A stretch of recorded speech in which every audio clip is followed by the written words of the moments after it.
brought to you by Gitanjali Salon, Channi Himmat, Jammu. Follow Ruchika Makeovers on Facebook and Instagram for best bridal makeup in town. Hello viewers, you're watching Jammu Links News. I am Mannat Gupta and welcome to the daily updates of Midday News. Let's begin. 3 Lashkar-e-Toiba terrorists, including a Pakistani national involved in a recent attack on security forces, were killed in an encounter in Jammu and Kashmir's Baramulla district on Sunday. Inspector General of Police Kashmir Vijay Kumar said one of the slain terrorists was a Pakistani national involved in an attack on security forces at Sopur, in which one CRPF Jawan and a civilian were killed. Arms and ammunition have been recovered from the site of the encounter. Refuting the rumors being circulated on social media regarding re-imposition of lockdown in Jammu division, Jammu and Kashmir government on Sunday said that there will be no lockdown in Jammu from Monday. An official confirmation in this regard has come from the Divisional Commissioner Jammu through J&K Department of Information and Public Relations Twitter handle, saying that the news regarding lockdown in Jammu is baseless and just a rumor. The tweet said that no lockdown is being imposed from 13 May as is being wrongly circulated on social media.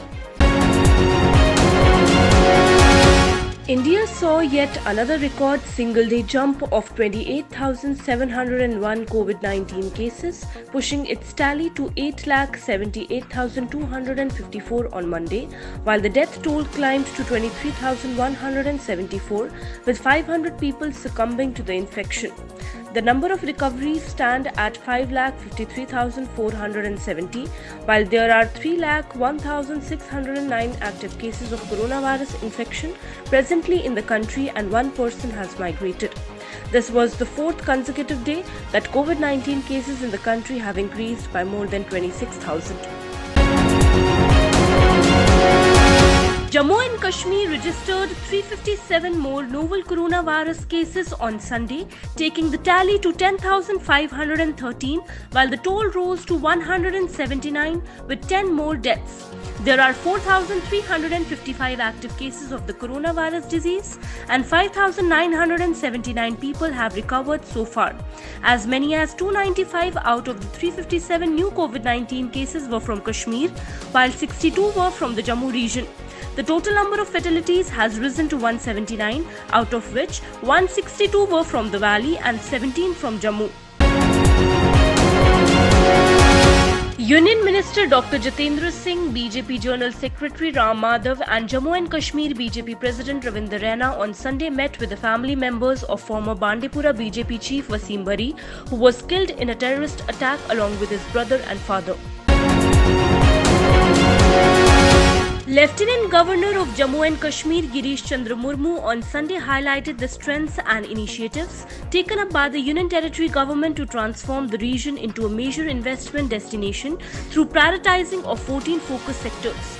The LG said this while addressing a special session titled Jammu and Kashmir Development and Business Forum during the India Global Week 2020. Days after opening parks and gardens to the public, the Jammu and Kashmir administration on Sunday decided to open the tourism sector in a phased manner, with effect from Tuesday but limiting it to tourists arriving by air only. However, it advised the tourists above the age of 65 years to avoid coming to the Union Territory and also announced compulsory RT-PCR testing of all tourists at the airport on arrival.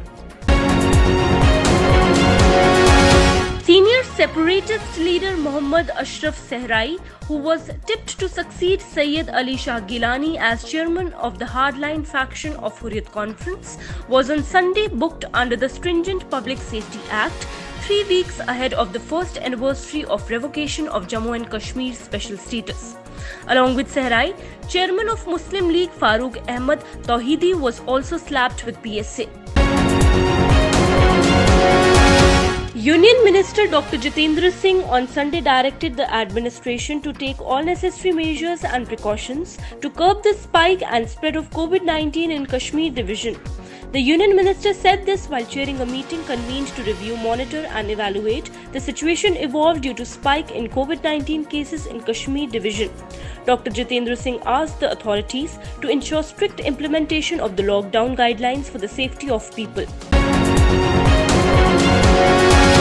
The Pakistan Army shelled forward areas along the line of control in Jammu and Kashmir's Rajouri and Poonch districts on Sunday evening. The Indian troops also retaliated and the cross-border firing at Nowshera sector of Rajouri and Kirni and Kasba sector of Poonch. There was no report of any casualty in any of the three sectors. A spike in COVID-19 cases and deaths have been seen in Srinagar district of Jammu and Kashmir since the lockdown was lifted, District Magistrate Shahid Chaudhary said on Sunday. Speaking at a press conference, he said, "We have increased fine for not wearing a mask to ₹1,000 from ₹500. He said that around 47,000 tests have been conducted in the district. Unfortunately, recently ये देखा गया है कि number of cases जो है उसमें बहुत ज़्यादा बढ़ोतरी हुई है। 13 जून को हमने प्रिसाइसली यहाँ पे लॉकडाउन ओपन किया था, जब हमारे पास सिर्फ 502 केसेस थे श्रीनगर डिस्ट्रिक्ट में। उस 502 में से भी आखिर के हफ्ते में काफ़ी लगभग 100 के आसपास केसेस आए थे। The Indian Army and the Chinese PLA are expected to hold another round of high-level talks by Wednesday to thrash out modalities for the next phase of de-escalation as part of complete disengagement of troops in eastern Ladakh, besides finalizing a roadmap for ensuring peace and tranquility in the high-altitude region. There was no change in the ground position, and the next phase of the de-escalation process will kick off only after the fourth round of talks between corps commanders of the two sides. The Jammu and Kashmir government has evacuated about 2,10,703 JK residents stranded in other parts of the country due to COVID lockdown via Lakhanpur and through special trains and buses till date, amid strict observance of all necessary guidelines and standard operating procedures. As per the official data received in this regard, the Jammu and Kashmir administration has received 81 special trains at Jammu and Udhampur railway stations from different states and UT so far, with about 67,323 passengers, while about 1,43,380 persons from other states and UTs, including 823 from abroad, have been evacuated by the government through Lakhanpur till date. Amid the ongoing dispute with China over boundary issue, the Indian Army is going to place another order of 72,716 assault rifles from the United States. The order for the second batch of the assault rifles would be coming after the first lot of 72,000 rifles has already been delivered to the Army for use by troops in Northern Command and other operational areas. A border security force Jawan posted along the international border in Jammu has been arrested by the Punjab police in a drug smuggling case. Arms and ammunition have also been recovered from the personnel, a resident of Gurdaspur district in Punjab. The Jawan was posted with a BSF unit deployed in the Samba sector of Jammu. Suspended Deputy Superintendent of Jammu and Kashmir Police Devinder Singh allegedly shared information including sensitive particulars with his contacts at the Pakistan High Commission, which was grooming him to get some confidential details. While probing Singh's role, the National Investigation Agency had cracked passwords of its secure social media accounts, which indicated his involvement with some staffers of the Pakistan High Commission, who had since been repatriated following their role in espionage activities in the national capital. Principal Secretary Agriculture Production Department Naveen Kumar Chaudhary on Sunday visited India International Kashmir Saffron Trade Center at Dusu Pampur and inspected the functioning of the unit. He said that this center is one of the best in Asian subcontinent, which is all set to provide cutting-edge technology to revive saffron industry in the region. He directed the officers to organize training and awareness camps among the saffron growers at IIK-STC so that they are fully acquainted with the latest market trends at the national and international level. Lakes and Waterways Development Authority has cleaned the Nigeen Lake, also a part of Dal Lake, from unwanted weeds and other floating material.